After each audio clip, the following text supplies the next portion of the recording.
Hello बच्चों, सब कहानी सुनने के लिए तैयार हो? क्या गुस्सा हो? क्या खुश हो? मस्त हो? स्वस्थ हो? तो शुरू करें? चालू करें? चलो शुरू करते हैं। नकलची सियार वाली कहानी। अच्छा, सियार बोलता कैसे है? बस बस बस बस बस समझ गए तुम लोग बहुत चालाक लड़के हो, है ना? इधर वाले थोड़ा दो चार लड़के चालाक हैं, इधर वाली लड़कियां थोड़ा ठीक ठाक हैं, और इधर वाली तो बहुत ही ठीक ठाक हैं, अच्छी वाली बच्ची हैं। तो सब लोग मन लगा के ध्यान से सुनना, ठीक है?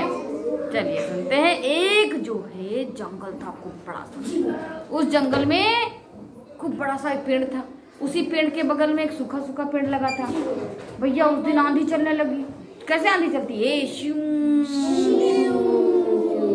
आंधी सन चलने लगी। उस आंधी में जो सूखा वाला पेड़ था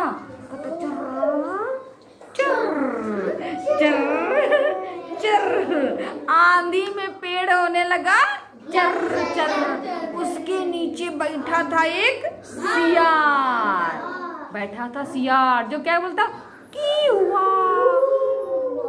हु करता ना रात में, वो बैठा था। फिर क्या हुआ? वो चर करके पेड़ आया और उसी सियार के ऊपर गिर गया। अब उसके आय आय आय आय आय वो क्या हुआ? चिल्लाने लगा ना, चिल्लाने लगा सियार। फिर भाई वो चिल्लाने लगा, वो भैया लंगड़ाने भी लगा। लेकिन वहीं पे शेर की गुफा थी खूब बड़ी सी, और वो सियार जो था वहीं पे जाके छुप गया। शेर आया, रुका, अंदर गया, बाहर आया, लेकिन वो ढूंढ नहीं पाया।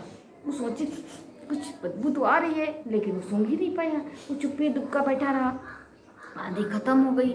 सियार जो है लंगड़ाता लंगड़ाता धीरे धीरे जब गुफा से बाहर शेर निकल गया तो लंगड़ाता हुआ वो बाहर आया।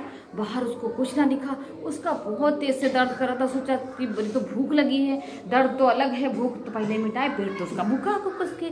तो वो क्या किया, धीरे धीरे चलते बस्ती की तरफ गया। बस्ती के मतलब इधर गाँव था, जो जहाँ पे गाँव होता वहाँ पे तो बहुत से लोग, सोचा कोई मुर्गी मुर्गा मिल जाएगा, मार के खा लेंगे, है ना? और क्योंकि वो लंगड़ा रहा था, उसको चोट लगी थी, बड़ा शिकार तो कर नहीं पाता।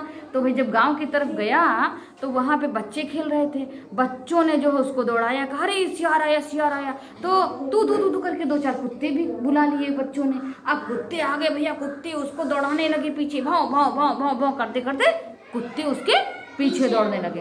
अब सियार ये भागा वो भागा, ये भागा वो भागा, पहुंच गया कहाँ? जहाँ रंगरेजों की बस्ती थी, जहाँ पे कपड़े रंगे जाते हैं। रंगरेज जानते हो किसको कहते हैं? जो कपड़े रंगते हैं। उन्होंने अपने ड्रम में खूब लाल, पीला, गुलाबी, हरा, नीला खूब सारा रंग घोल के रखा हुआ था। और सियार दौड़ता गया और जब देखा कुत्ते पीछा ही नहीं छोड़ रहे हैं तो वो गया एक ड्रम के अंदर गप से कूद गया। ड्रम के अंदर छलांग लगाई और उसमें कूद गया। और जब ड्रम के अंदर कूदा तो फिर क्या हुआ? रंग जो है उसी में लग गया। किसमें? वो पूरा का पूरा वो सियार जो था हो गया हरा हरा, हरे रंग के ड्रम में घुस गया ना, तो जो सियार था वो हो गया बेटा हरा हरा। अब सियार अपने रंग को दिख रहा, हाँ मैं कितना खूबसूरत हो गया हूँ। उसका रंग जो भूरा भूरा था वो हो गया हरा हरा। अब उसको कोई पहचान नहीं पा रहा। तब तक शाम भी हो गई है, लेकिन सियार की आंखें यूं ऐसे करके चमकती है ना। फिर वो धीरे धीरे करके फिर जंगल की तरफ गया।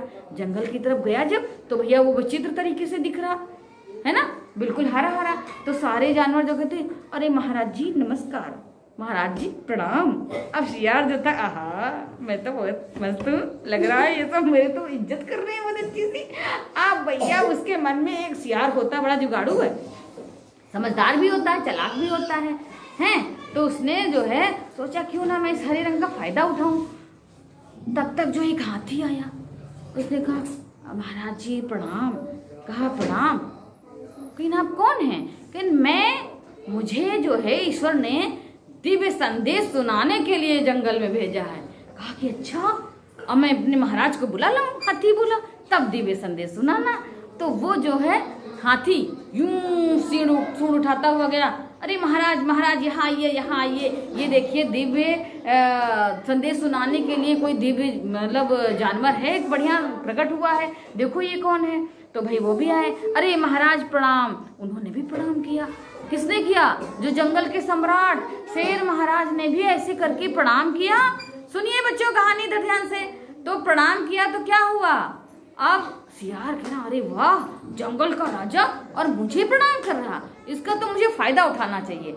फिर उसने तुरंत कहा, अरे भाई महाराज, मैं इस जंगल का नया महाराज घोषित हुआ हूँ और मुझे अच्छे अच्छे पकवान खाने में पेश किए जाएं, मुझे अच्छी अच्छी चीजें खाने में पेश की जाएं। मुझे ऊपर वाले का संदेश प्राप्त हुआ है कि मैं आप लोगों को संदेश दूं, आप लोग मेरी सेवा सत्कार करें। मैं इस जंगल का नया सम्राट हूँ, नया महाराज हूँ। अब भाई उसके लिए ये लाओ वो लाओ सब लाने लगे। और वो क्या हुआ, कहाँ रहने लगा? शेर की गुफा में, क्योंकि उसका रंग तो हरा हरा था, उसको कोई पहचान ही नहीं पा रहा था। फिर वो आराम से वहीं खा पी के तगड़ा हो गया, बढ़िया। वहीं कैसे सोता, खर्राटे लगा लगा के। हाँ, अरे वाह, मेरे बच्चे तो कराटे लगा लेते हैं। तो वो भैया रोज सोता वहीं पे। ऐसे ही कम से कम 2-3 महीने बीत गए। अब वो भैया वो आलसी भी हो गया। वो जब चलता था तो ऐसे ऐसे, क्योंकि कैसे चलता था? क्योंकि वो मोटा हो गया था, वो जल्दी जल्दी चल भी नहीं पाता था। इसी तरह एक दिन थोड़ी सी जैसे लग रहा खूब चांदनी चांदनी सी हुई थी। वो जानते हो ना, जब खूब बड़ा सा चंद्रमा निकलता है तो रात में भी चांदनी रात लगती है ना, लगती है, खूब उजाला लगता है। तो टिमटिमा रहे थे तारे, हो रही थी चांदनी, आए खूब सारे सियार, इधर बैठे उधर बैठे। और वो जब सियार जब खुश होते हैं तो कैसे बोलने लगे? ऐसे बोलने लगे। अब उसको चैन नहीं पड़े। वो जो सियार था, जो रंगा सियार जो था, रंगा हुआ सियार था, उसको अंदर से चैन नहीं पड़े। वो क्या कर रहा? उसने भी भैया आओ ना देखा था, वो झटपट झटपट गुफा से निकला और उन्हीं की तरफ मुंह करके क्या बोला?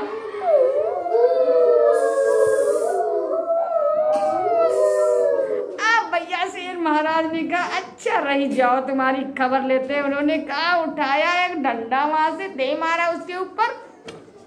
तब क्या हुआ? अरे भैया उसका रंग वंग तो झड़ गया, तब तक सूख गया था। जब रंग झड़ा तो क्या निकला अंदर से? सियार निकला। अब जब सियार निकला तो महाराज जी ने कहा, अब मैं तुझे पकड़ के खा जाऊंगा, और उसकी तरफ जोर का झपट्टा मारा। लेकिन क्या हुआ? सियार दुम दबा के 9-2-11 9-2-11 हो गया, यानी कि भाग गया। 9-2-11 होना यानी भाग गया। तो आखिरकार सियार की चतुराई और चालाकी और उसका नकलीपन जो था वो खुल गया ना। कब तक आप दूसरे की खाल ओढ़ सकेंगे? दूसरों का रूप आप नहीं ले सकते। आप जो हैं वो दिखने चाहिए। इस कहानी से हमें शिक्षा मिलती है कि नकल नहीं करनी चाहिए। आखिर कभी न कभी तो अपनी असली चीज तो सामने आ ही जाती है ना। तो बनावटी चीजें ठीक नहीं होती, करनी नहीं चाहिए। आपको सारी अच्छी चीजें करनी चाहिए। तो अच्छी लगी कहानी बच्चों? तो आज के लिए बाय बाय। कल मिलेंगे नई कहानी के साथ। ठीक है बच्चों?